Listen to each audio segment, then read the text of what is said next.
नमस्कार दोस्तों, big study channel में आपका स्वागत है। बिग स्टडी चैनल को ज़्यादा से ज़्यादा लाइक शेयर सब्सक्राइब करिए और अपने दोस्तों को बताइए कि बिग स्टडी चैनल पे अच्छे से अच्छा एमसीक्यू क्वेश्चन हर सब्जेक्ट का कराया जा रहा है, ताकि हम जो एक छोटा सा प्रयास कर रहे हैं हमें भी पता चले कि वो प्रयास हमारा सफल हो रहा है। इसलिए ज़्यादा से ज़्यादा अपने दोस्तों को जोड़िए। आज हम लोग नागरिकता से संबंधित कुछ क्वेश्चन देखेंगे और उन क्वेश्चन के ऊपर हम लोग डिस्कस करेंगे। तो चलिए शुरू करते हैं। नागरिकता का क्वेश्चन नंबर 1 हमारा है। क्वेश्चन नंबर 1 है कि भारतीय संविधान अपने नागरिकों को निम्नलिखित में से कौन सी नागरिकता प्रदान करता है। ऑप्शन ए एकल नागरिकता, ऑप्शन बी दोहरी नागरिकता, ऑप्शन सी उपयुक्त दोनों, ऑप्शन डी उपयुक्त में से कोई नहीं। तो इसका आंसर होगा एकल नागरिकता। और इस पर थोड़ा डिस्कस करते हैं हम लोग। नोट भाग 2 में अनुच्छेद 5 से 11 में अमेरिका में दोहरी नागरिकता है और कनाडा में एकल नागरिकता। 5 से 11 में जो है अनुच्छेद 5 से 11 में नागरिकता के बारे में बताया गया जो संविधान के भाग 2 में है। अब चलते हैं अगले क्वेश्चन नंबर 2 पे। क्वेश्चन नंबर 2 हमारा है, निम्न में से कौन सी सुविधा विदेशियों को भारत में नहीं मिलती है। ऑप्शन ए धर्म जाति लिंग या जन्म स्थान के आधार पर विभेद के विरुद्ध अधिकार, ऑप्शन बी संस्कृति एवं शिक्षा संबंधी अधिकार, ऑप्शन सी अभिव्यक्ति की आज़ादी, ऑप्शन डी है उपरोक्त में से कोई नहीं। तो ये पूछा है कि इसमें कौन सी सुविधा नहीं मिलती, तो ऑप्शन ए हमारा होगा, उन्हें धर्म जाति लिंग या जन्म स्थान के आधार पर विभेद के विरुद्ध अधिकार नहीं है। अब चलते हैं अगले क्वेश्चन पे। अगला क्वेश्चन जो हमारा है, भारतीय नागरिकता नहीं प्राप्त की जा सकती है। ऑप्शन ए है जन्म द्वारा, ऑप्शन बी है देशीकरण द्वारा, ऑप्शन सी किसी भूभाग के समान सम्मिलित होने पर, ऑप्शन डी है भारतीय बैंक में धन जमा करके। तो इसमें पूछा है कि भारतीय नागरिकता किससे प्राप्त नहीं की सकती। जन्म द्वारा प्राप्त की जा सकती है, देशीकरण द्वारा प्राप्त की जा सकती है, किसी भूभाग के सम्मिलित होने पर भी प्राप्त की जा सकती है, लेकिन किसी बैंक में अगर धन जमा कर दिए तो इसे नागरिकता नहीं मिलती है। ऑप्शन डी संबंधित कुछ नागरिकता अधिनियम 1955 से संबंधित कुछ देख लेते हैं। फैक्ट क्या है कि नागरिकता अधिनियम 1955 निम्न द्वारा नागरिकता प्राप्त कर सकते हैं। पहला है जन्म के आधार पे, दूसरा है वंश, किसी व्यक्ति का जन्म वंश के आधार पे मतलब किसी व्यक्ति का जन्म अगर 26 जनवरी 1950 के बाद या 10 दिसंबर 1992 के पूर्व भारत के बाहर हुआ, परंतु उसके जन्म के समय उसके पिता के भारत का नागरिक हो, अगर पिता उसका भारत का नागरिक हो और यदि 10 दिसंबर 1900 बाद को या 10 दिसंबर 1992 को या बाद में उसका जन्म हुआ हो और देश के बाहर जन्म हुआ हो तो वह तभी बन सकता है नागरिक जब उसके माता या पिता में से कोई एक भारत का नागरिक हो। तथा कोई तीसरा है कि पंजीकरण द्वारा रजिस्ट्रेशन करा के नागरिकता ली जा सकती है। अब चौथा है कि देशीकरण द्वारा, यानी कि उसके परिवार में कोई अगर भारत का नागरिक हो तो उसे नागरिकता दी जा सकती है। और पाँचवा है कि नए क्षेत्र के सम्मिलित होने पर, अगर किसी क्षेत्र का भूभाग जो किसी अलग देश का भूभाग अगर हमारे भारत में सम्मिलित हो जाता है तो वहाँ के नागरिकों को स्वतः नागरिकता मिल जाती है। अब चलते हैं अगले क्वेश्चन पे। संबंधित कुछ नागरिकता अधिनियम 1955 से संबंधित कुछ देख लेते हैं। फैक्ट क्या है कि नागरिकता अधिनियम 1955 निम्न द्वारा नागरिकता प्राप्त कर सकते हैं। पहला है जन्म के आधार पे, दूसरा है वंश, किसी व्यक्ति का जन्म वंश के आधार पे मतलब किसी व्यक्ति का जन्म अगर 26 जनवरी 1950 के बाद या 10 दिसंबर 1992 के पूर्व भारत के बाहर हुआ, परंतु उसके जन्म के समय उसके पिता के भारत का नागरिक हो, अगर पिता उसका भारत का नागरिक हो और यदि 10 दिसंबर 1900 बाद को या 10 दिसंबर 1992 को या बाद में उसका जन्म हुआ हो और देश के बाहर जन्म हुआ हो तो वह तभी बन सकता है नागरिक जब उसके माता या पिता में से कोई एक भारत का नागरिक हो। तथा कोई तीसरा है कि पंजीकरण द्वारा रजिस्ट्रेशन करा के नागरिकता ली जा सकती है। और चौथा है कि देशीकरण द्वारा, यानी कि उसके परिवार में कोई अगर भारत का नागरिक हो तो उसे नागरिकता दी जा सकती है। और पाँचवा है कि नए क्षेत्र के सम्मिलित होने पर, अगर किसी क्षेत्र का भूभाग जो किसी अलग देश का भूभाग अगर हमारे भारत में सम्मिलित हो जाता है तो वहाँ के नागरिकों को स्वतः नागरिकता मिल जाती है। अब चलते हैं अगले क्वेश्चन पे। चार है, देशीकरण द्वारा नागरिकता प्राप्ति का एक तरीका क्या है। ऑप्शन ए माता पिता की नागरिकता, ऑप्शन बी भाई बहन की नागरिकता, ऑप्शन सी विदेशी पुरुष से विवाह करने पर, ऑप्शन डी है विदेशी से मित्रता करने पर। तो देशीकरण द्वारा नागरिकता प्राप्ति का तरीका पूछ रहा है कि क्या है। तो माता पिता की अगर नागरिकता है तो देशीकरण द्वारा नागरिकता मिल जाती है। अब चलते हैं अगले क्वेश्चन पे। क्वेश्चन नंबर 5 हमारा है, नागरिक बनने की निम्नलिखित शर्तों में एक आवश्यक शर्त क्या है। ऑप्शन ए राज्य की सदस्यता, ऑप्शन बी उच्च परिवार की सदस्यता, ऑप्शन सी उच्च जाति की सदस्यता, ऑप्शन डी किसी धर्म का समर्थन। ये पूछ रहा है कि नागरिक बनने के लिए कौन सी शर्त है। तो राज्य की सदस्यता होती है, नागरिक बनने के लिए राज्य की सदस्यता ली जाती है। अब चलते हैं अगले क्वेश्चन पे। हमारा है, नागरिकता के लोप होने का एक नियम है। ऑप्शन ए परिवार से बिछड़ जाने पर, ऑप्शन बी युद्ध के दौरान शत्रु को राष्ट्र विरोधी सूचना दी हो, ऑप्शन सी भ्रमण के लिए विदेश जाने पर, ऑप्शन डी शिक्षा के लिए विदेश जाने पर। ये पूछ रहा है कि नागरिकता किस तरह खत्म हो सकती है, तो इसका आंसर होगा ऑप्शन बी, अगर युद्ध के दौरान शत्रु देश का अगर सहयोग करने पे भी नागरिकता खत्म हो जाती है। अब चलते हैं अगले क्वेश्चन पे। क्वेश्चन नंबर 7 हमारा है, एक व्यक्ति नागरिकता के अधिकार कैसे खो सकता है, एक कारण हो सकता है, मतलब पूछा है कि कोई व्यक्ति नागरिकता कैसे खो सकता है, इसका कारण क्या है। तो ऑप्शन ए है, एक व्यक्ति किसी दूसरे देश में 2 महीने के लिए चला जाता है। ऑप्शन बी, एक व्यक्ति दूसरे देश की नागरिकता ले लेता है। ऑप्शन सी, किसी विदेशी से शादी कर ले तो। ऑप्शन डी, एक व्यक्ति बहुराष्ट्रीय कंपनी में काम करता है तो। ये पूछ रहा है कि किसके द्वारा नागरिकता कोई व्यक्ति खो सकता है। तो ऑप्शन ए जो कह रहा है कि एक व्यक्ति किसी दूसरे देश में 2 महीने के लिए चला जाता है, यानी कि कोई व्यक्ति अगर 2 महीने के लिए दूसरे देश में चला गया तो इससे नागरिकता थोड़े खो सकता है। कमाने के लिए बहुत से लोग बाहर जाते हैं तो इससे उनकी नागरिकता थोड़े चली जाती है। अब ऑप्शन बी कह रहा है कि एक व्यक्ति दूसरे देश की नागरिकता ले लेता है। ये सही है, क्योंकि अगर कोई व्यक्ति दूसरे देश की नागरिकता ले लेता है तो भारत की नागरिकता स्वतः खत्म हो जाती है। ऑप्शन सी देखते हैं कि क्या कह रहा है कि किसी विदेशी से शादी कर ले तो। विदेशी से शादी करने पर नागरिकता नहीं जाती है। ऑप्शन डी है, एक व्यक्ति बहुराष्ट्रीय कंपनी यानी मल्टीनेशनल कोई कंपनी है विदेश में, उसमें काम कर रहा है, थोड़े नागरिकता चली जाएगी उसकी। तो अब चलते हैं अगले क्वेश्चन पे। क्वेश्चन नंबर 8 हमारा है, नागरिकता प्राप्त करने व खोने के विषय में विस्तार से चर्चा कहाँ की गई है। तो इसका ऑप्शन ए है, संविधान के भाग 2 में। ऑप्शन बी, 1955 के नागरिकता कानून में। ऑप्शन सी, संविधान की प्रथम अनुसूची में। ऑप्शन डी, संसद के विविध अधिनियमों में। ये पूछ रहा है कि नागरिकता के बारे में विस्तृत चर्चा कहाँ की गई है। तो नागरिकता अधिनियम 1955 में जो है कि नागरिकता अधिनियम 1955 में नागरिकता से संबंधित पूरे डिटेल में विस्तार में बताया गया है। तो इसका आंसर होगा ऑप्शन बी। अब चलते हैं अगले क्वेश्चन पे। क्वेश्चन नंबर 9 हमारा है, नागरिकता संशोधन अधिनियम 1992 के अनुसार। अब पूछ रहा है कि किसी भी, ऑप्शन ए दिया है कि किसी भी बच्चे को भारत में जन्म लेने के कारण स्वतः भारतीय नागरिकता नहीं दी जाएगी। ऑप्शन बी कह रहा है कि भारतीय पुरुष से विवाह करने वाली विदेशी महिला को भारतीय नागरिकता प्राप्त करने का अधिकार मिला।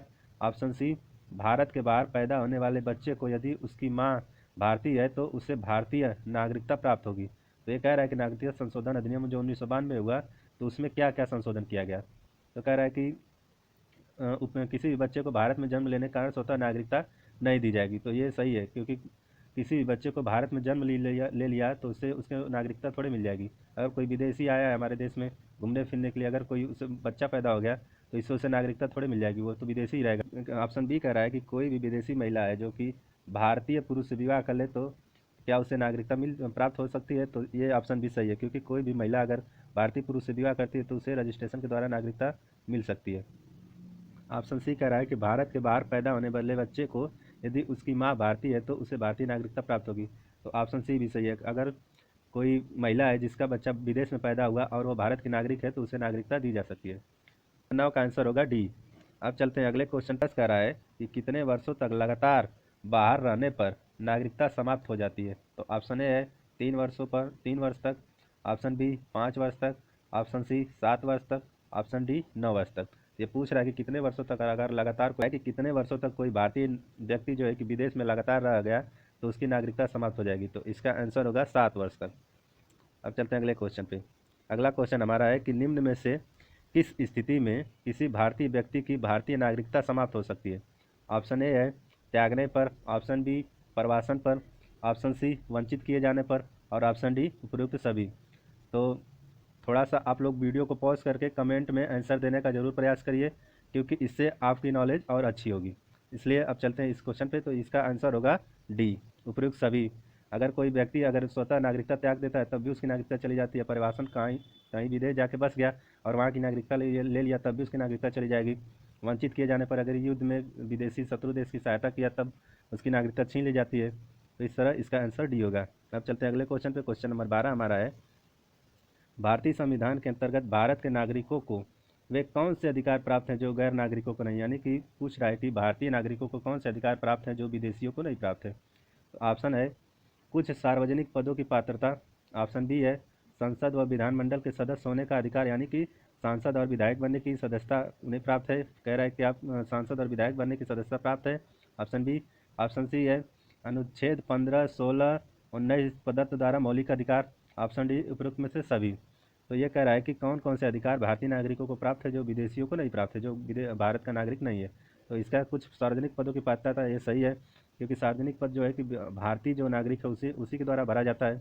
ऑप्शन बी कह रहा है कि संसद विधायक यानी कि सांसद और विधायक बनने की सदस्यता भी उन्हें मिलती है।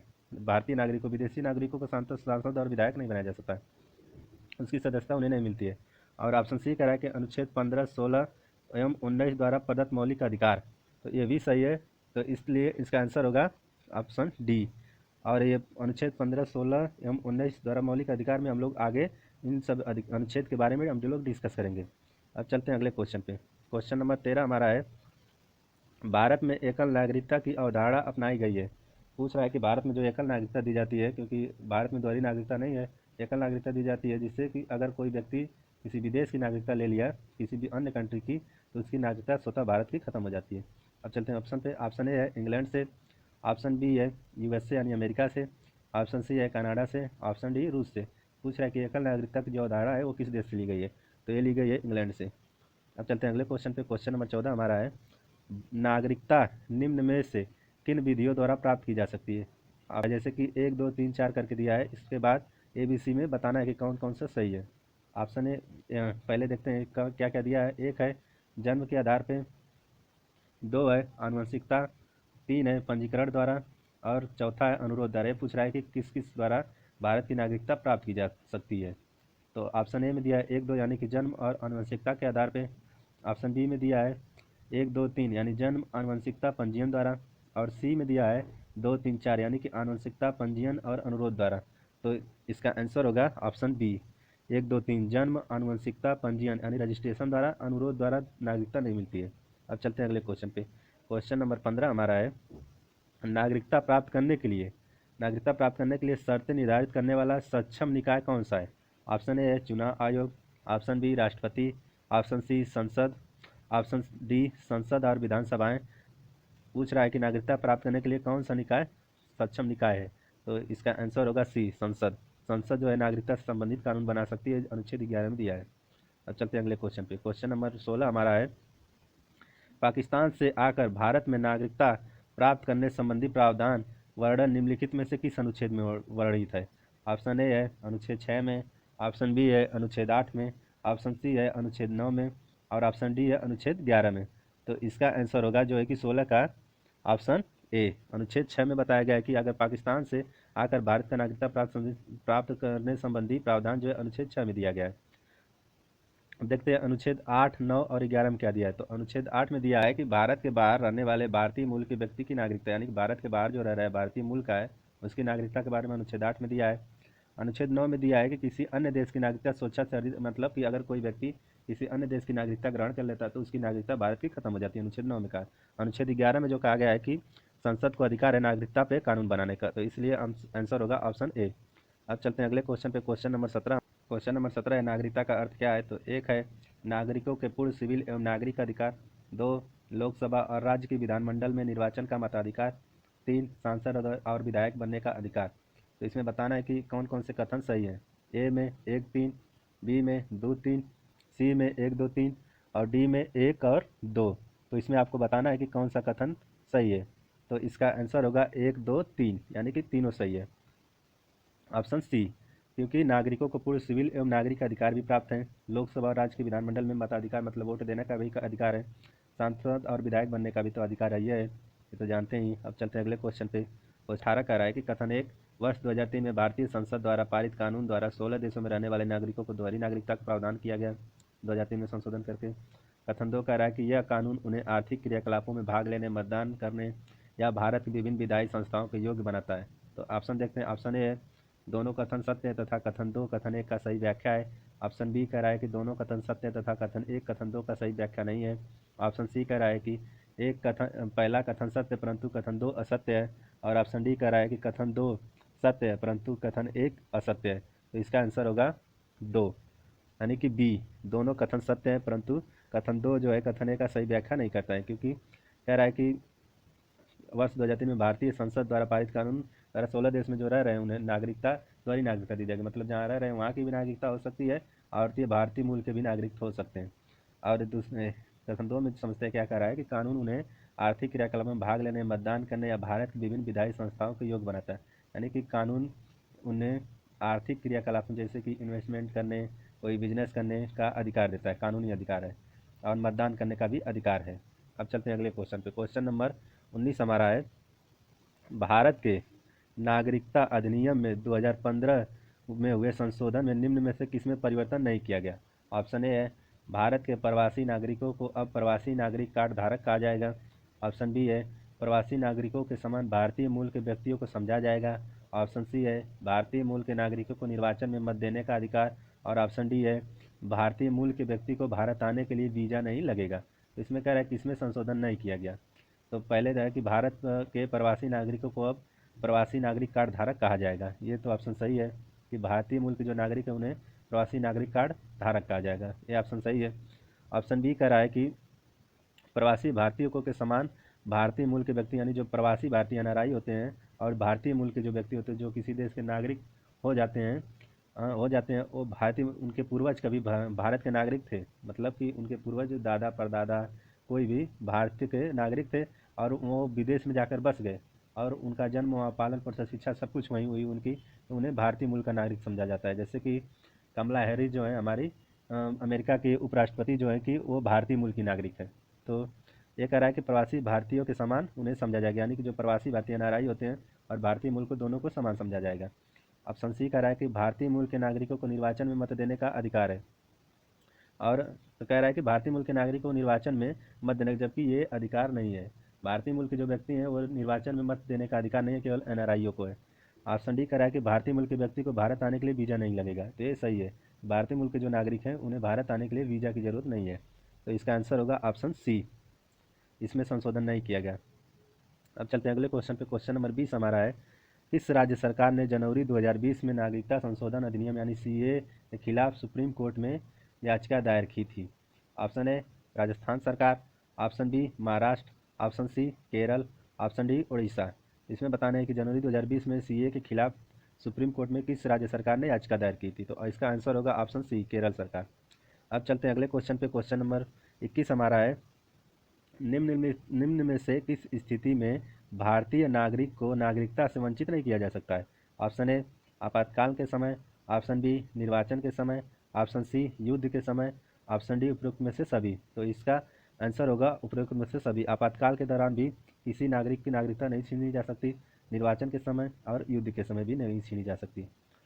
अब चलते हैं अगले क्वेश्चन पे। क्वेश्चन नंबर 22 हमारा है, संविधान के अनुसार नागरिकता का अधिकार बना रहना किस अनुच्छेद में है? ऑप्शन ए है अनुच्छेद 10 में, ऑप्शन बी है अनुच्छेद 11 में, ऑप्शन सी है अनुच्छेद 9 में, ऑप्शन डी है अनुच्छेद 8 में।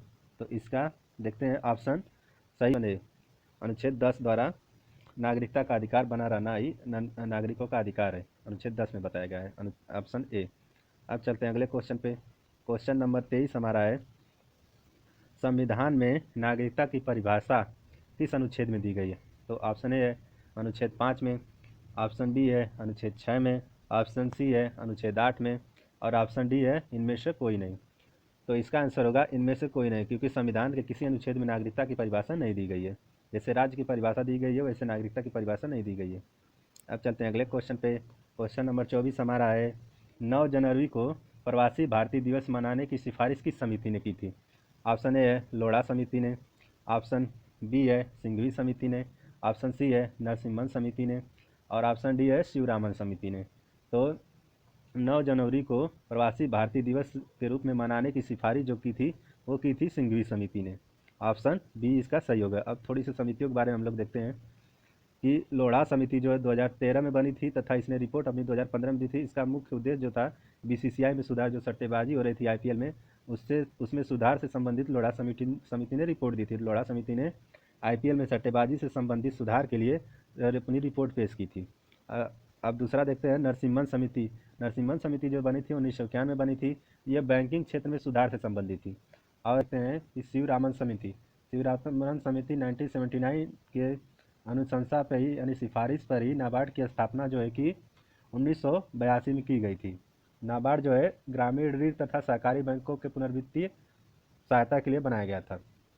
अब चलते हैं अगले क्वेश्चन पे। क्वेश्चन नंबर हमारा है 25 क्वेश्चन है, ओसीआई कार्ड धारक के बारे में कौन सा कथन सही नहीं है?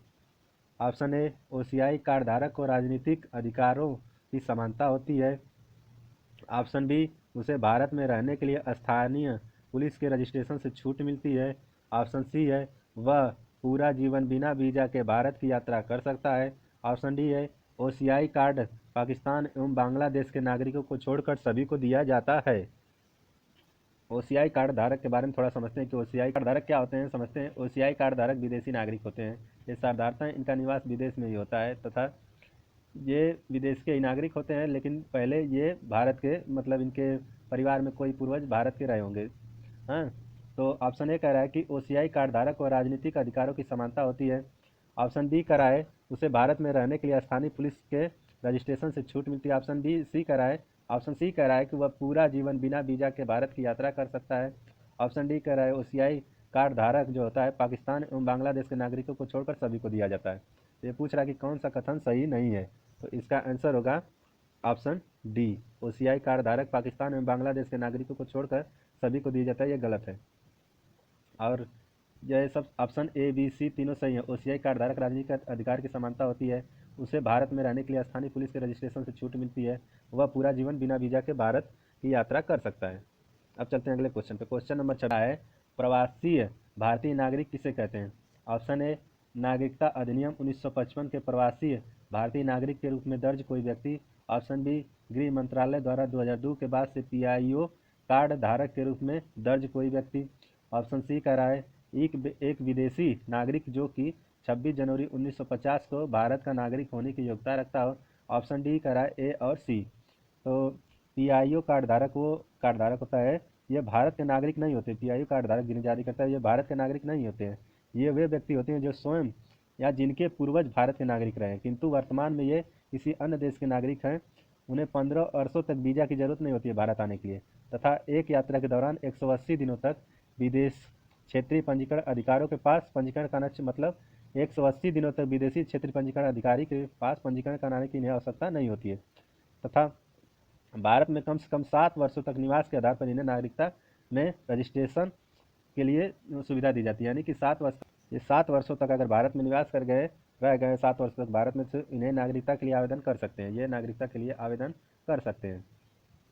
तो आप क्वेश्चन को देखते हैं कि प्रवासी भारतीय नागरिक किसे कहते हैं। तो इसका आंसर होगा ए और सी। ए और सी इसका आंसर सही होगा, यानी ऑप्शन डी। अब समझते हैं ए क्या कह रहा है कि भारतीय नागरिकता अधिनियम 1955 के प्रवासी भारतीय नागरिक के रूप में दर्ज कोई व्यक्ति होता है। यह प्रवासी भारतीय नागरिक होते हैं। और सी कह रहा है कि एक विदेशी नागरिक जो कि 26 जनवरी 1950 को भारत का नागरिक होने की योग्यता रखता हो। ये ऑप्शन डी इसका सही है। अब चलते हैं अगले क्वेश्चन पे। क्वेश्चन नंबर 27 हमारा है, निम्न में से कौन सा सुमेलित नहीं है, अनुच्छेद नहीं है। ऑप्शन ए, अनुच्छेद 5 संविधान लागू होने के समय स्वतंत्रता। ऑप्शन बी, अनुच्छेद 8 भारतीय मूल के ऐसे लोगों की नागरिकता जो भारत के बाहर निवास कर रहे हैं। ऑप्शन सी, अनुच्छेद 7 संसद द्वारा कानून बनाकर नागरिकता अधिकारों का नियमन। और ऑप्शन डी, अनुच्छेद 10 नागरिकता अधिकारों की निरंतरता। तो ये पूछ रहा है कि ये कौन सा निम्न में से कौन सा सुमेलित नहीं है। तो इसका आंसर होगा ऑप्शन सी। 27 का आंसर होगा ऑप्शन सी, क्योंकि अनुच्छेद 7 में जो है कि ये नहीं कहा कि संसद द्वारा कानून बनाकर नागरिकता अधिकारों का नियमन, वो अनुच्छेद 11 में कहा गया है। अनुच्छेद 11 में कहा गया है कि संसद कानून बनाकर नागरिकता पे संसद कानून बना सकती है। अनुच्छेद 7 में कहा गया है कि पाकिस्तान को छोड़कर कुछ व्यक्तियों की नागरिकता के अधिकार, यानी पाकिस्तान को जो छोड़कर आ रहा है उनमें से कुछ व्यक्तियों को नागरिकता का अधिकार जो अनुच्छेद 7 में बताया गया है कि उन्हें नागरिकता का अधिकार दिया जाएगा। अनुच्छेद 7 में बताया गया है जो पाकिस्तान को छोड़कर भारत की नागरिकता लेना चाहेगा। अब अगले क्वेश्चन पे चलते हैं। क्वेश्चन नंबर 28 हमारा है, निम्न में से कौन सा कथन भारतीय मूल के कार्ड धारक व्यक्ति पीआईओ के बारे में सत्य है। ऑप्शन ए, पीआईओ कार्ड धारक भारत में शोधकर्ता कार्य बिना सरकारी आज्ञा के कर सकता है। क्या ये सही है। ऑप्शन बी कह रहा है कि यदि पीआईओ कार्ड धारक 7 वर्षों से भारत में रह रहा है तो उसे आवेदन करने पर भारत की नागरिकता मिल सकती है। ऑप्शन सी कह रहा है कि चीन, नेपाल, श्रीलंका और भूटान के नागरिकों को ही पीआईओ कार्ड दिया जाता है। और ऑप्शन डी कह रहा है कि पीआईओ कार्ड धारक पूरा जीवन बिना वीजा की यात्रा कर सकता है। तो ये पूछ रहा है कि पीआईओ कार्ड जो है कि के बारे में कौन सा कथन सत्य है। पीआईओ कार्ड के बारे में कौन सा कथन सत्य है, ये पूछ रहा है। तो इसका आंसर होगा आपका ऑप्शन बी। पीआईओ कार्ड धारक जो होता है 7 वर्षों से भारत में रह रहा तो रजिस्ट्रेशन के द्वारा नागरिकता उसे दी जा सकती है। अब चलते हैं अगले क्वेश्चन पे। क्वेश्चन नंबर 29 हमारा है, निम्न में से कौन सा कथन गलत है। ऑप्शन ए, भारत में एकल नागरिकता का प्रबंध है। ऑप्शन बी, भारत में केंद्र और राज्यों की नागरिकता अलग अलग होती है। ऑप्शन सी, भारत में एकल नागरिकता ब्रिटेन के संविधान से ली गई है।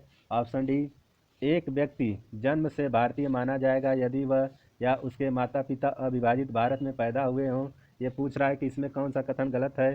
तो इसका जो कथन गलत होगा वो कथन है सी, भारत में एकल नागरिकता ब्रिटेन के संविधान से ली गई है। क्वेश्चन नंबर 29 हमारा है, क्वेश्चन नंबर 29 हमारा है, निम्न में से कौन सा कथन गलत है। ऑप्शन ए, भारत में एकल नागरिकता का प्रबंध है। ऑप्शन बी, भारत में केंद्र और राज्यों की नागरिकता अलग अलग होती है। ऑप्शन सी, भारत में एकल नागरिकता ब्रिटेन के संविधान से ली गई है। ऑप्शन डी, एक व्यक्ति जन्म से भारतीय माना जाएगा यदि वह या उसके माता पिता अविभाजित भारत में पैदा हुए हों।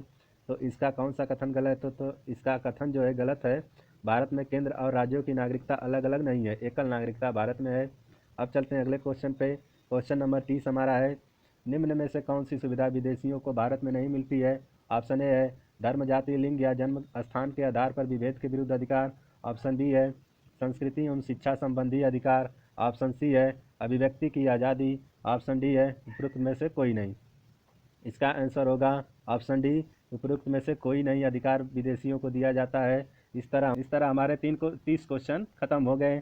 और बिग स्टडी चैनल से जुड़ने के लिए आपका बहुत बहुत धन्यवाद। बिग स्टडी चैनल पे आपको डेली जीके जीएस के एमसीक्यू क्वेश्चन कराए जाते हैं और उस पर डिस्कस किया जाता है। और आप लोगों से हमारा विनम्र निवेदन है कि बिग स्टडी चैनल को लाइक शेयर सब्सक्राइब करें, अपने मित्रों को ज़्यादा से ज़्यादा बताएं कि बिग स्टडी चैनल पे ऑब्जेक्टिव क्वेश्चन कराए जा रहे हैं और डिस्कस के साथ कराया जा रहा है, ताकि आप अच्छे से अच्छे क्वेश्चन की तैयारी करके एग्ज़ाम में जाएं और अच्छा से अच्छा नंबर ला के नौकरी हासिल करें और अपने माता पिता परिवार का नाम रोशन करें।